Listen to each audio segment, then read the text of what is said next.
Hey guys, how are you? In this video, I'll be talking about conservative interventions for sleep apnea. Um, these are all primarily non-prescriptive sort of ways to treat sleep apnea and snoring. My name is Dr. Chopra. I'm one of the sleep medicine doctors at Empower Sleep. Nice to meet you all. So let's sort of jump right in.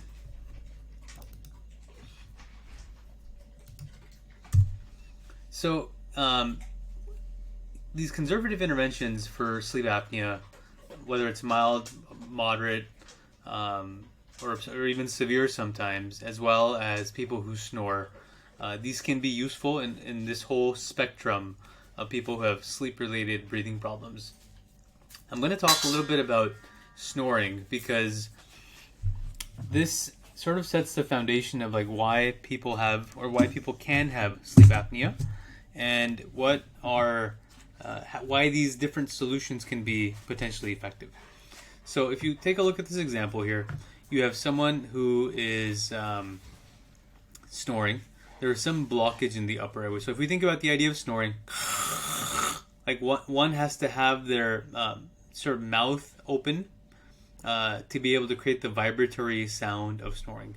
If one is breathing primarily through their nose, it's hard to create the sound of snoring. It's hard to have snoring with the mouth closed most of the time. So the sound of snoring is basically a vibratory sound that is the vibration of a collapsing upper airway, whether it's the tongue falling back against the back of the throat or against the soft palate. There is some kind of narrowing that's happening that's causing some turbulence in airflow. And there are many risk factors. The same risk factors that cause snoring are also risk factors that cause sleep apnea. Some of these are modifiable because and some of these are not. And if these and for those that are modifiable, then these become potential targets for us to address to mitigate the burden of snoring and sleep apnea. Gender is not a modifiable risk factor, but men are more likely to snore as compared to women, except when they get postmenopausal. Obesity is a modifiable risk factor. People who are obese, people who are overweight, they tend to have more adipose tissue deposition in the upper airway, and therefore that airway is small, more prone to collapse, more prone to snore and have sleep apnea. People who have anatomical deformities or anatomical underdevelopment of the craniofacial airway are also at risk of having sleep apnea.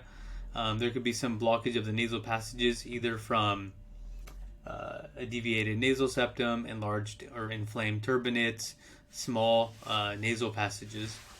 All of these things make it hard to breathe through the nose and therefore more likely to breathe through their mouth and therefore more likely to have collapse of the airway during sleep. Other things that increase collapsibility of the upper airway are sedatives and alcohol. People who it's not uncommon for someone to have snoring and sleep apnea when there is alcohol consumption as compared to when there is no alcohol consumption. Lastly, snoring and sleep apnea, there is a genetic component to this. Family history, parents who've had obstructive sleep apnea and snoring, the likelihood of the children having sleep apnea is also higher, assuming that this is primarily anatomical in origin. So with that being said, let's take a look at how we think about this for patients. So the framework that I like to use when thinking about how to reduce snoring and burden of sleep apnea, it's basically two main things and two main targets. The first is helping people improve their breathing, nasal breathing during sleep. That could be either through the mechanism of reducing nasal resistance and increasing nasal airflow. And if you just sort of, this doesn't apply to everybody, but many patients, when they pull their nares apart, sometimes they can breathe better. That's a clue that someone has some narrowing of the nasal passages. So improving nasal breathing helps. The other thing is keeping the mouth closed through some kind of a mechanism. The second thing is reducing airway collapsibility. That's either through body position and influencing gravity. The second is through strengthening the tongue muscle or the upper airway muscles to reduce collapsibility of the upper airway during sleep. So all of these conservative interventions that we're going to talk about, some focus on improving nasal breathing during sleep, one by reducing nasal resistance, and two by keeping the mouth closed and keeping the tongue in the right position. The second thing is going to be reducing airway collapsibility, primarily through strengthening of the tongue as well as by modulating body position. So with that being said, let's sort of jump in at some of these different solutions that are available. So there are different kinds of nasal dilators available. If you sort of pull your cheeks to the side and feel like you breathe better, or if you pull your nares to the side and you think you breathe better, then these kinds of solutions, whether you snore or have sleep apnea, could be effective. And if you're testing over the course of this duration of like doing experiments with different solutions, we can actually see if it's making an objective difference or not. So nasal dilators, some go inside the nose, some go outside of the nose. You've seen these breathe right strips. Sometimes they're not strong enough or they come off. There's another brand by a company called Intake. This can really pull the nares pretty far apart, and it can be very effective for some people. The way to think about them is, do you like something inside your nose? Are you okay with something on the outside of your nose, or do you prefer something that's sort of a hybrid, where it goes kind of in your nose and kind of on the outside? So it just depends on what your preference is from a tactile standpoint. The other thing that I talked about earlier is helping one keep their mouth closed. So helping one keep the mouth closed is important because it reduces the amount of tongue collapse that happens backwards, and it forces one to breathe primarily through their nose. Different solutions exist. One is there are different kinds of tapes, and there are different kinds of chin straps. In terms of tapes, one is called myotape. I kind of like this one over the ones that are like kind of a duct tape type of appearance, because if one needs to breathe through their mouth in the middle of the night for some reason, they can still open their mouth. The same is true with something like this. One can also just use a little bit of medical tape and just put it vertically down, and that could be an effective solution as well. So the other solutions that exist modulate the mouth and upper airway anatomy, either by moving the tongue, by moving the tongue out of the way, as well as moving the jaw a little bit forward. These are over-the-counter boil and bite appliances that you can purchase online. One is by a company called MyTap. It's a boil and bite appliance, and then it can be calibrated to bring the jaw a little bit forward, and if the jaw is a little bit forward, there's less collapse of the mouth, of the tongue, that will happen during sleep. There's another one by a company called Zifa, and again, these can be purchased online. They're anywhere between $100 to $150. If one does well with these boil and bite appliances, the likelihood of them doing well with a custom fabricated dental appliance is substantially higher. So these dental appliances can sometimes be pretty expensive. So I do recommend to patients to, hey, try one of these boil and bite appliances. If this subjectively and objectively improves your breathing and your sleep and it doesn't bother you, then the likelihood of you doing well with a custom appliance is only going to be higher.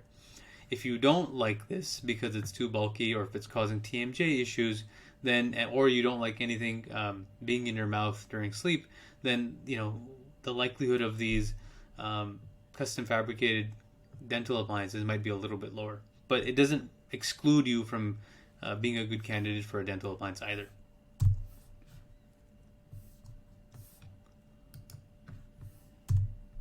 Another tool that can be used, this again is sort of modulating the position of the tongue and reducing airway collapsibility. This is called a tongue stabilizing device. You can buy this online. It's like, I don't know, $20 or something of that nature. And as you can see, it's you put it over your tongue and it pulls the tongue a little bit forward. I've had some patients do really well with something like this. I know it looks a little bit strange. I've had some patients do very well, and some patients, they don't like it. But given that it's a very cost-effective solution, it's something that one can consider as a tool to be used for someone who has snoring or some level of sleep apnea. Another device. This requires a prescription. It's a device called Bongo. It falls into the category of treatments called EPAP, expiratory positive airway pressure.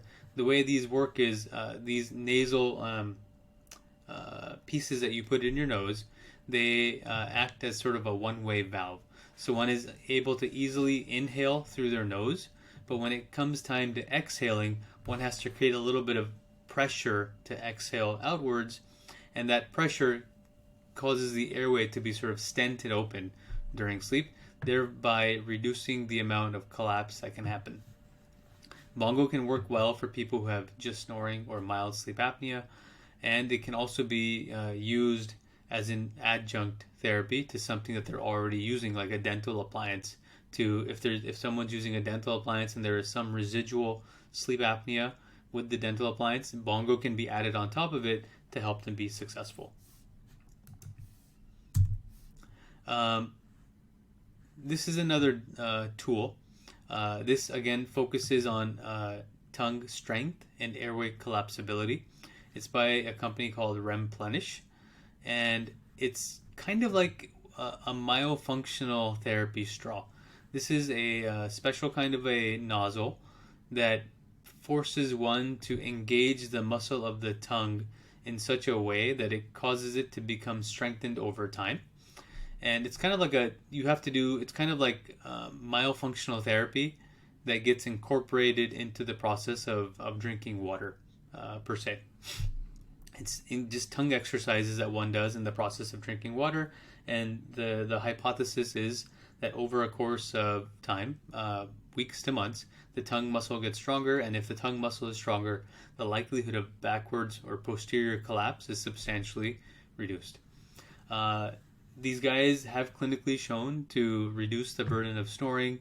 There is a study going on in the Mayo Clinic that is looking at this, so more to come, but it's a very cost-effective solution that does no harm. It only strengthens the tongue muscle, and it can be incorporated for anybody who has snoring or any level of sleep apnea. Another device that also focuses on tongue strength is a device called Excite OSA. It's by a company called Signifier Medical. It's FDA cleared to be used in people who have mild sleep apnea and snoring. And this is a daytime treatment. This is a prescriptive daytime solution. One puts this device in their mouth 20 minutes twice a day, and this electrical stimulation strengthens the muscle of the tongue. And if the tongue muscle is stronger, then the likelihood of having backwards collapse of the tongue is lower. It's kind of like what this Remplenish straw would do, except it's much more expensive, and it through electrical stimulation causes twitching of the specific fibers of the tongue to strengthen the tongue and reduce the airway collapse.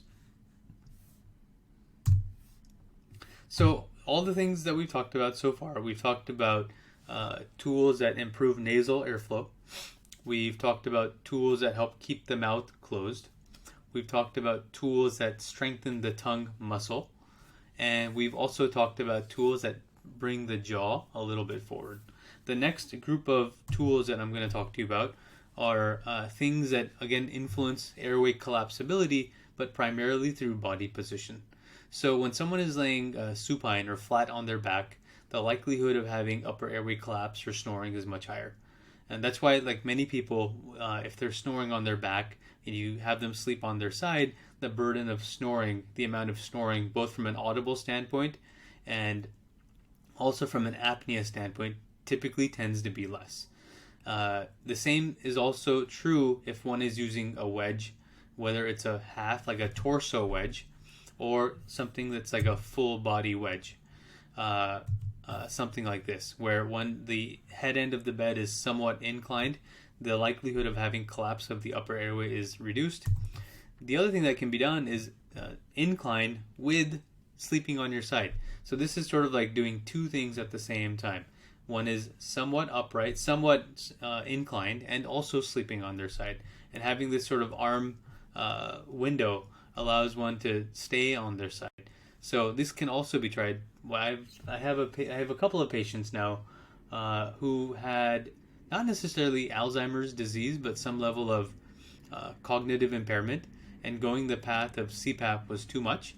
And we were able to show with continuous testing that sleeping on the side with some level of incline actually made their sleep substantially better as compared to where it was before. So these conservative tools can be used and they can be very effective in certain people, and that's why you want to test across time to see if it's helping or not. This is a different kind of side sleeping tool. It sort of uses the idea of in the past we used to recommend patients to sew a pocket on the back of your t-shirt and put a tennis ball in it to make it uncomfortable. This is just a magnetic ball that goes on the back, and if anytime someone turns on their back, it becomes uncomfortable, and it's basically training one to sleep more on their side. This is also the same kind of idea, just a much more visible solution, and I'll leave it there. So in this video, we talked about different ways to mitigate, different conservative ways to, and some prescriptive ways to mitigate the burden of sleep apnea and snoring. They revolved around improving nasal airflow. It revolved around keeping the mouth closed. They revolved around reducing airway collapsibility by strengthening the tongue muscle, as well as sleeping on your side with some level of incline. These things, when combined, can result in remarkable improvements. So I encourage you all to do a couple of experiments to see if any of these solutions work for you. And if they do, it'll save you the headache of having to get like a custom fabricated dental appliance or a CPAP or any kind of a prescriptive solution.